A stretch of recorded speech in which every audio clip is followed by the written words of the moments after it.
What's up, guys? Welcome back to my channel. I'm Kendall B. If you're new here, this is another video, a part of my Moving Out at 19 series. In this video, I'll be letting you guys know how I saved up the money, how much I saved, and tips and tricks to really buckle down and get to your end goal, which is your apartment. So if you're ready, go ahead and smash that like button, make sure you're subscribed, and let's get into the video. Okay, so first off, moving out at 19, it all seems so far-fetched of how I was gonna get the money to pay for bills, to pay for the fees, application fees, installation fees, deposits, all of those things like that, because that's mainly what you're gonna need money to save for. Moving out is not a walk in the park. It's not easy, and there's gonna be a lot of obstacles in your way, but one thing you do not want to have obstacles about is how you're going to cover these payments and cover these bills and things like that. You want to have all that under control. You don't want to be stressing out saying, oh, I need money for my application, oh, I need money for this. No, you want to have all your things under control when it comes to getting your place and having everything ready to go. So you need to have that cash, okay? So I'm gonna let you guys know what I did to make sure that I was set, had a nice savings account, and was able to get my place with no problems. First off, I'm gonna say it takes a lot of self-discipline to be able to save money to get your own place. This is not something that is just gonna come overnight. It's not something that is gonna be a walk in the park. It's not gonna be easy. There's a lot of things that you're gonna have to cut out. There's a lot of things and people you may have to say no to. All of that, going out to eat with your friends and going out to eat, wasting money, buying money on foolish things that you probably don't even need, and just not being aware of where your money's going. So keep that tunnel vision and focus on that apartment and the end goal. That's what honestly helped me and made me gain that self-discipline to be able to get my place and save the money for it. Because if you're not thinking about that apartment, if you're not thinking about where you're going to be from doing these things, then it's going to be hard. So you always have to remind yourself, save this money, and in the end you'll be happy. In the end you'll have that place. In the end you'll have the independence of doing what you want, coming and going when you want, no rules, all that stuff. You'll have that, but you have to focus on your end goal. That's my advice with anything. You have to see it to believe it. I saved about $3,000, so I'm gonna let you guys know what I did to accomplish this with no problems. So when it was time for me to move out, like I said, I would stash my money in a secret place in my room, and I would just let it accumulate.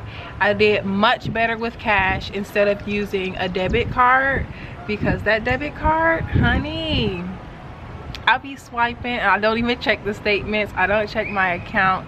So the debit card is really like I don't do good with the debit card. I do much better with having cash as opposed to a debit card, because I'll swipe, and I don't know how much is left in the account. Then you check the account and you've spent everything that you said you're gonna save. So my 100% recommendation is to take out cash, make withdrawals when you get big deposits, and stash the money somewhere safe. I know that may not be 100% safe, but that's what worked for me, and that's my way to save. I like saving that way because I have cash. You can visually see how much money you have left. You can visually see when your money is dwindling down and when you need to calm down on the spending. So yeah, I would say cash works best for me. Another thing that I would do is I would withdraw whatever money that I was supposed to use for the week. Like I said, $358, I would take out the $58 and I would take that out in cash, put that in my purse for the week, or sometimes I would just leave the debit card at home. So yeah, you just have to decide which one you're gonna leave home. It needs to be either that debit card or cash, and take out only the amount that you're supposed to spend. That was a really hard way for me to save, because sometimes I'd be out and I would forget that I left most of my money at home and I'm trying to buy something and I'm like, oh wait, I don't have no more money, I can't buy it. In the moment it would suck and I would feel stupid, but that's real discipline. You have to leave money at home, because I'm the type of person, I didn't have the best discipline when it comes to that. So I would make my own limit so that I couldn't spend no more.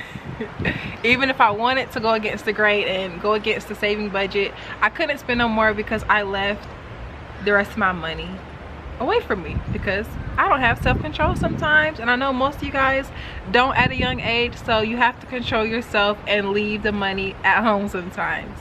We're not trying to be stressed out, we're not trying to be broke, we're not trying to move out by the bare minimum. We want to move out and still have money in our accounts, money to go shopping, money to buy new clothes. You know, you want to still have money. Definitely don't try and save everything that you have, because you still have to survive.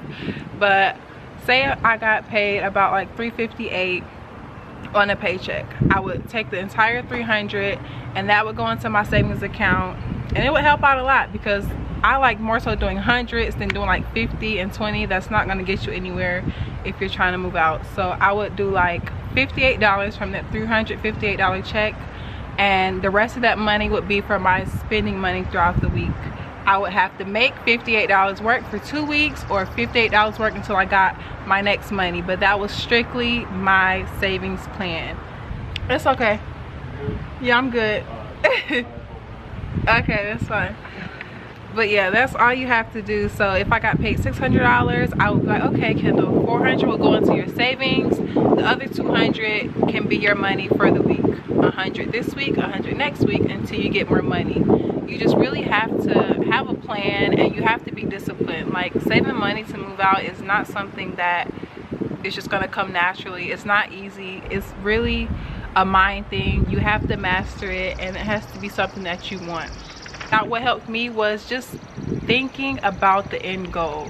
Like I told you guys, tunnel vision. I had that apartment at the end of my mind of everything. Like, when I was thinking about moving out, that was the only thing that was just about on my mind 24/7. So saving for it was not a problem. It was not a hassle. So I just want you guys to get serious about it if you're thinking about doing it. It's one thing talking about it, and it's another thing actually doing it. So yeah, if you want to move out, you better get your mindset together. You better get that saving mindset together, because it's hard to save when you don't have an actual, when you don't actually have something you're trying to obtain. You gotta have something that you're motivated to get, that you're motivated to save money for, that you're motivated to not go out to eat with your friends because you're going to be getting this apartment, or not go out to eat with your, you know, your family, spending money because you're trying to save for an apartment. You have to tell people no, and people won't understand. They'll think you're being mean, they think you're being crazy, they think you're being cheap. But when there's a goal, you just have to focus on that, and anybody that gets in the way, you just don't understand. Okay, one of the most expensive things I was spending my money on when it was coming to moving out was eating out at fast food restaurants and eating out at restaurants. That's where most of my money went. Like, literally, I don't go shopping a lot. I don't buy myself the latest clothes, latest shoes. I don't care about those things. I spend tons of money eating at new restaurants, eating Chick-fil-A, eating anything I want. That's where most of my money went. So when I stopped that, and when I buckled down, it was like, Kendall, you better start cooking at home. You better start saving money, something, but no more eating out. And I stopped that, and a lot of my savings came from just cutting out that expense. So sis, stop the fast food and save your coins, okay? Budgeting is probably the #1 thing. I actually got so good with saving to the point where I cut out all like unnecessary spending. Any spending that was unnecessary, for example, let's say, like I said, going out to eat with my friends is something that I love to do. That had to stop. Also, spending money to just do fun activities sometimes, that had to be reduced. I didn't stop it fully, but it had to be reduced. And buying money on the newest clothes and the newest shoes, that wasn't even a thing during my saving time for moving out. I wasn't buying myself anything. What I was receiving for myself was this apartment. So the money that I was saving was making me feel good, because like, I'm almost there. I would make big deposits into my savings account, not little 50, 20, 75. You're not gonna get anywhere with that. I was making like $300, $400, I did a $1,000 deposit into my savings. Like, whenever you get large amounts of money, save it, okay? Don't try and think of things you need to buy. Don't try and make yourself feel like you need something because you got a lot of money. Save that money, and you know, you'll thank me in the end. All a mind thing, and it's not easy. I'm telling you guys, it's not easy to save. It is not easy to budget even when you're in the apartment. But I have faith in you guys. I had faith in myself even when I didn't even think I could do it. But it's all possible. Focus on the goal, and yeah. If you haven't seen any of my videos pertaining to moving out, I have a whole series. Go check it out. But yeah, thank you guys for watching. Don't forget to smash that like button. Make sure you subscribe, and I'll see you in my next video. Bye.